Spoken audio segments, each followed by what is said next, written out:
Welcome to Atlanta Tarot. This is the tarot forecast for Aries for the month of late February and March 2026. So welcome Aries. We are currently in the sign of Pisces. So Pisces is all about deep intuition, and I mean deep. So lots of intuition coming to the surface, lots of old karmic stuff coming to the surface for you to sort out for once and for all. Also, it's the 12th house.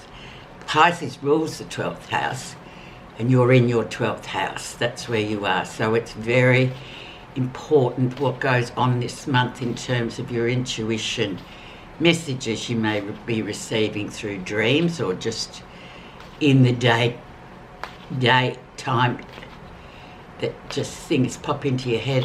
Literally, it's almost like people say it popped into my head, and they are usually construed in the spiritual world as messages. So, bit of housekeeping. Please like, subscribe and comment to grow the channel. Thank you. Okay, energy around. You have the 7 of Wands. So, Wands, of course, is fire card, and you are a fire sign, and it's asking you to speak up for yourself, Aries, which is really sort of apt for Aries because they normally do just that. They normally have a very firm position on whatever is going on, and they always have their say. So speaking up, it's very competitive carded as well, but it's sort of this. Numerologically, the 7 is about don't give up. That's the sort of theme of it. So it's sort of asking you not to give up, especially competitively. If there's something like a position you're going through or something that you really want to do, but you're doubting yourself, it's sort of saying, no, you're just as capable as the next person to achieve whatever you want to, whatever that may be for you. So speak up, Aries. Right, now you are 5 of Pentacles, so you may already be feeling the effect of the 12th house. Just feeling a bit like, even though this is an earth sign card, just feeling like you just want to be on your own. You just want to work through a few things. Now, 5 is a number for change. So transformation, change, moving from one state to another, obviously. But it's about sort of not really feeling part of the group.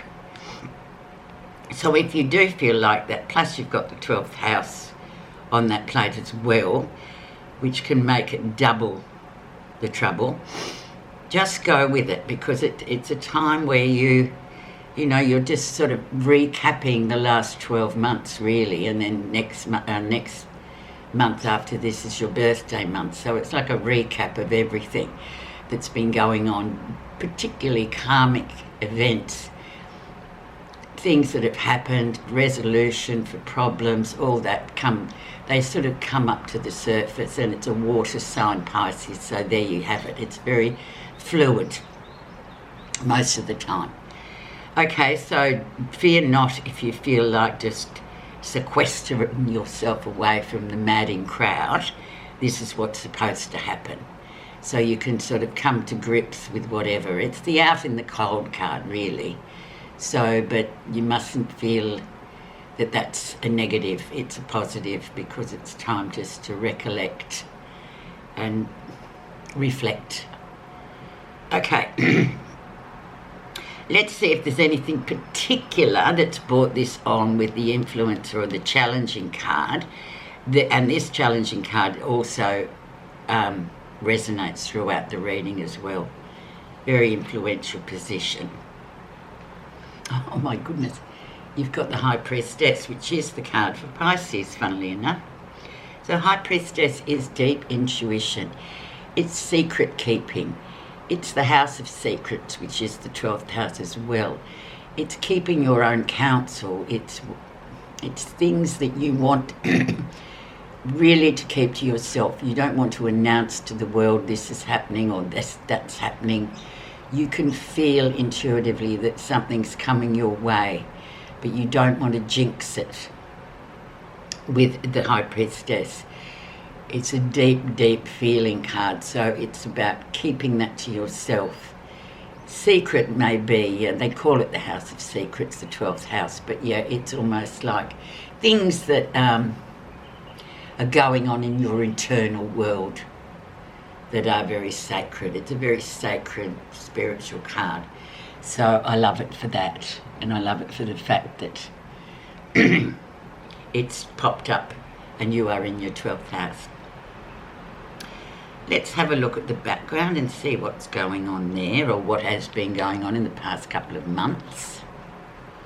And we had the grief card. So sadness, grief, heartbreak.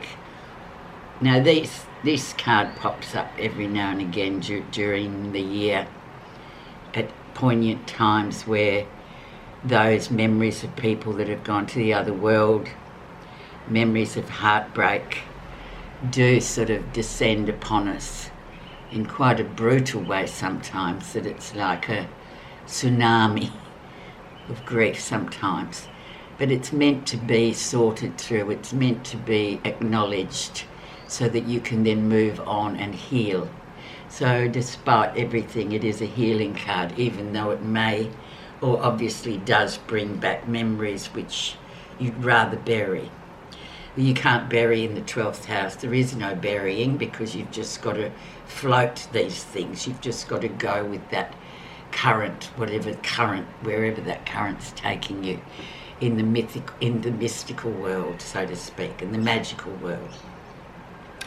So there you go, Aries. Recent influences. And we have the good old King of Pentacles down the bottom here. Now he is the trustworthy mentor king that shows up. Maybe your partner, maybe somebody that's very solid in your life, somebody that always is there for you. Very silent sort of majority person he is too. He doesn't have much to say, but it's quantity, not quality. Quality, not quantity with the King of Pentacles. Very much in control, and he has lots of experience in life to know what's what. And the wonderful male attribute of just being very practical, simple, not complicating things like the females can do. But yeah, a very steady hand there. So whoever that may be in your life, it may be your boss, it may be your partner, maybe your father as well. So it's all about that. So it brings up those sort of issues, especially in this 12th house. There's a lot of that going on. So make sure that you do acknowledge who this is in context of where you're at. The lesson. 10 of Pentacles, very stable, very solid, things going really well. Just 10 of Pentacles, I mean, what can you say? It's reached the zenith, I suppose you'd say, you know, the time for sort of just collecting all that, or just sort of having worked towards something, and then having that stability to be able to say, oh, look, financially we're fine, family-wise we're fine. It's about families as well. It's about that stability that we all crave, but sometimes, you know, it does elude us, but then we still aim for the 10 of Pentacles in terms of that stability that really makes life a whole lot easier, doesn't it? So that's an excellent card to have. So that's a worry you don't need to have, basically. Near future. And we have the 7 of Pentacles, the Harvest card. So not forgetting to go look back behind you, especially in the 12th house, and see what you have achieved in the last 12 months. Honestly, don't look at what you haven't done, just look at what you have done. And I think once again it's Pentacles, so you've got 3 lots of Pentacles already. So it's sort of giving off that vibe of There's a lot of stability around you. And with the High Priestess sitting here in the challenge or the influence position, it's sort of saying really go deep and trust your intuition and keep things that you need to keep for yourself, to yourself, which is, you know, basically the Pisces theme anyway. So, yeah, look, bit of retrospective here on 2025, 2026. With the Seven of Pentacles. And once again, 7 is don't give up. Let's see what's happening that you're not realising. And we have the Queen of Cups. How fortuitous. So she is indeed the receiving queen. She is the one that sits there and just listens.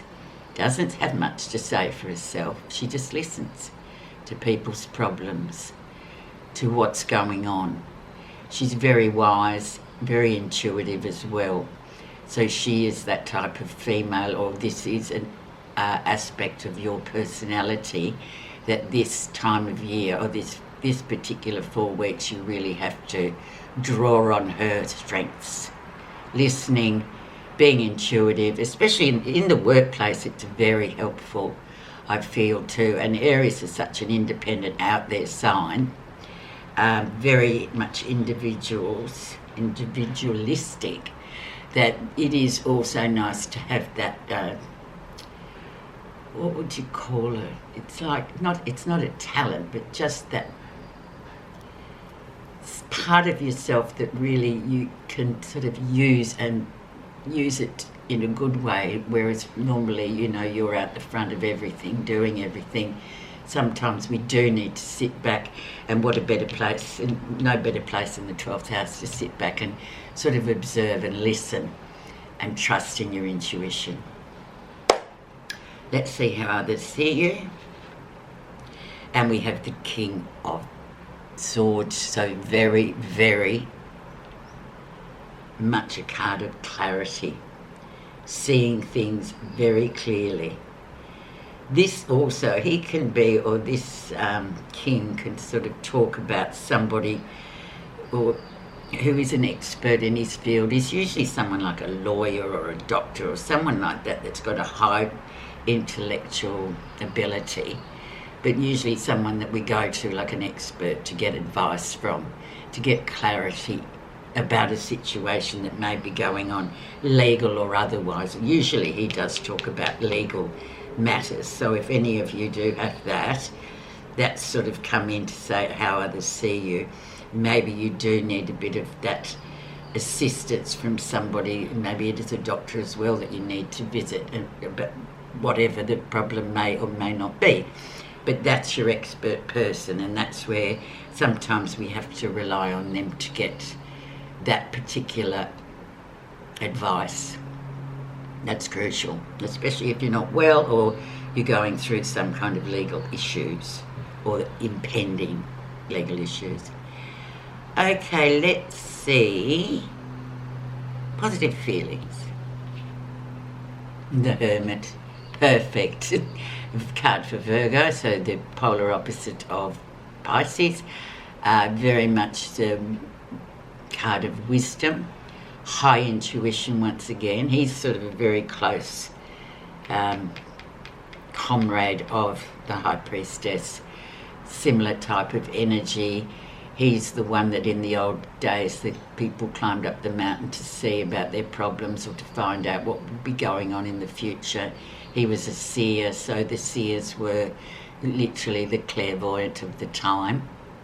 As they're very sort of hermits, you can see he's got the cloak on, very sort of godlike in a way, very magical, very celestial being, but the wisdom of him. Now, the main story, and the main energy of this card is not to jump into anything too quickly at the moment. It's a time of reflection, it's a time of peace, it's a time to just watch and wait.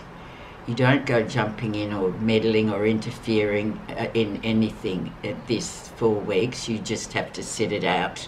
So something's going on, or something is, you've got 2 major cards at the moment very powerful.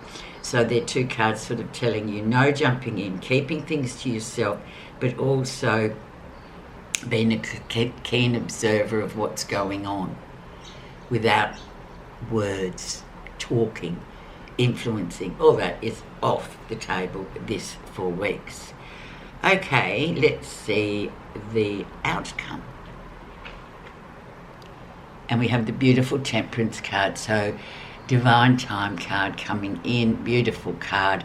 Then once we get encroaching onto your birthday month of April, late March, early April, you can move forward with Temperance, because she's the great balancer. She's the Sagittarian card, so it's a get up and go card. It's a card of travel. It's a card of sort of really, you know, having the right time to do something. So we've got 3 big cards. So if you just follow the lead of the big cards, and these minor cards will just tell you about little hiccups along the way or things to look out for in this 4 weeks, so that you say, oh, okay, sailed through that. Yes, I got through that.